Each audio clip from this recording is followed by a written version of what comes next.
জমিয়তের সম্পাদক মাওলানা আরিফ রেজা সাহেব এই প্রস্তাব এবং কর্মসূচির সমর্থন করবেন। কেন্দ্র সরকার যে ওয়াকফ আইন প্রণয়ন করেছে তারই প্রতিবাদে পশ্চিমবঙ্গ রাজ্য জমিয়ত উলামায়ে হিন্দ ওয়ার্কিং কমিটি যে সিদ্ধান্ত গ্রহণ করেছে, উত্তর 24 পরগনা জেলা জমিয়তের 54টি ব্লক এবং 8টি ইউনিট সম্বলিত পক্ষ থেকে আজকে এই বিলের সমর্থনে যে রেজুলেশন পাশ করা হয়েছে তার সমর্থন আমরা জানাচ্ছি। পশ্চিম মেদিনীপুর জেলা জমিয়তের স্বনামধন্য সম্পাদক মাওলানা মতিউল্লাহ সাহেব।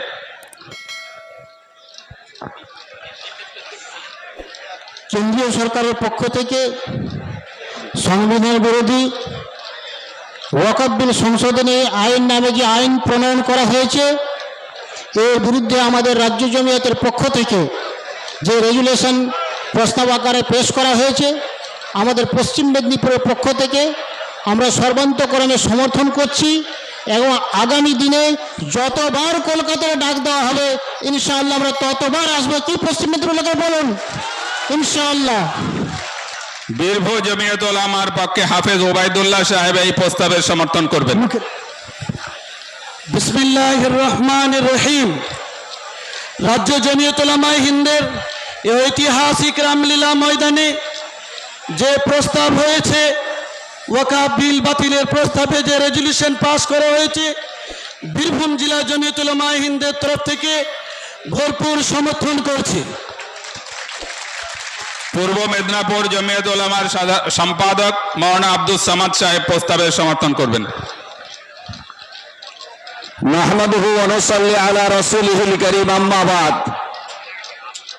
মোদী সরকার আজকের এই ভারতবর্ষকে যে আগুন জ্বালাতে চাইছে তার বিরুদ্ধে রাজ্য জমিয়ত উলামায়ে হিন্দের পক্ষ থেকে যে প্রস্তাব এসছে, এই প্রস্তাবকে পূর্ব মেদিনীপুর জেলার 20টি ব্লক এবং 40টি অঞ্চল কমিটি একে পূর্ণাঙ্গভাবে সমর্থন জানাচ্ছে। তার সঙ্গে সঙ্গে এটাও ওয়াদা করছি যে আমাদের জেলায় যত ব্লক এবং যত গ্রাম অঞ্চল আছে, সমস্ত অঞ্চলের মানুষকে একত্রিত করে আমরা এই মোদী সরকারের বিরুদ্ধে জিহাদ ঘোষণা করছি। মুর্শিদাবাদ জেলা জমিয়তের সভাপতি মাওলানা বদরে আলম সাহেব প্রস্তাবের সমর্থন করবেন। আসসালামু আলাইকুম।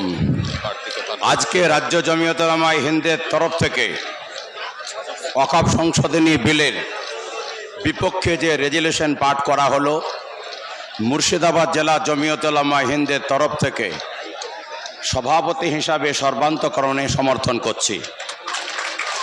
এটা জেনে রাখা দরকার আল্লাহর নবী সাল্লাল্লাহু আলাইহি ওয়াসাল্লাম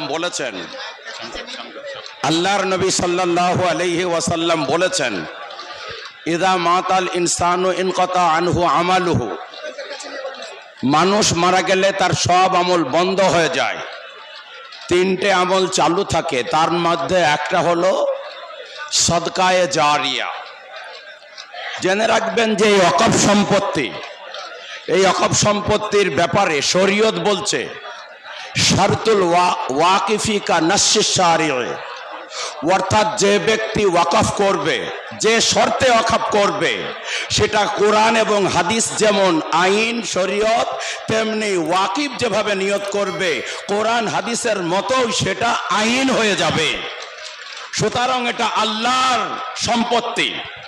আজ হযরত মৌলানা সিদ্দিকুল্লাহ চৌধুরী সাহেব, তিনার ডাকে আমরা লক্ষ্য করে দেখছি প্রায় 10 লক্ষ লোকের অধিক লোক কলকাতায় জমায়েত হয়েছে। সিদ্দিকুল্লাহ চৌধুরী সাহেবকে বলবো, আগামী দিন ব্রিগেডে রাখুন। তিনি বাপের বেটা, তিনি সর্বপ্রথমে ইসলামের বিরুদ্ধে যখনই কেউ মাথা নেড়েছে, তিনার মন্ত্রিত্বের দিকে খেয়াল রাখেননি, জাতিকে মিসগাইড করেননি। তিনি এই বয়সে এখনো সবারই আগে ভারতবর্ষের জমিয়তের সমস্ত নেতৃত্বের আগে এখনো সর্বপ্রথম ইসলামের হয়ে, জাতির হয়ে লড়ে চলছেন, তিনি চলবেন। আমরা ওয়াদা করছি, সিদ্দিকুল্লাহ তুমি এগিয়ে চলো, আমরা আরো লোক দিয়ে, জীবন দিয়ে তোমার পেছনে আছি, থাকবো। জলপাইগুড়ি জেলা জমিয়তের সম্পাদক মাওলানা হাসিনুল ইসলাম সাহেব, জলপাইগুড়ি, প্রস্তাবের সমর্থন করবেন। জলপাইগুড়ি।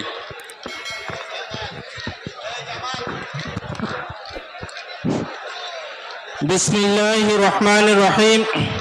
ওয়াকফ সংশোধনীয় কালা কানুনের বিরুদ্ধে পশ্চিমবঙ্গ রাজ্য জমিয়ত উলামায়ে হিন্দ যে প্রস্তাব এনেছে, আমরা জলপাইগুড়ি জেলার সমস্তবাসীর পক্ষ থেকে আমি মোহাম্মদ হাসিনুল ইসলাম তার সর্বত্রভাবে আমরা সমর্থন করছি এবং আগামীতে এই কালা কানুনের বিরুদ্ধে যত রকম প্রস্তাব নিয়ে আসা হবে ইনশাআল্লাহ আমরা সর্বসম্মতক্রমে আমরা তার সমর্থন করব ইনশাআল্লাহ।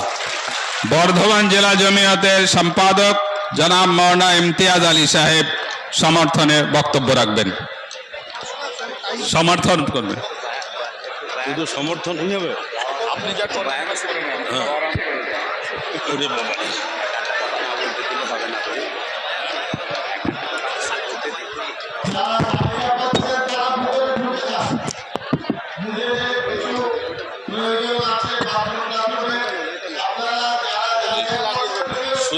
শুধু সমর্থন।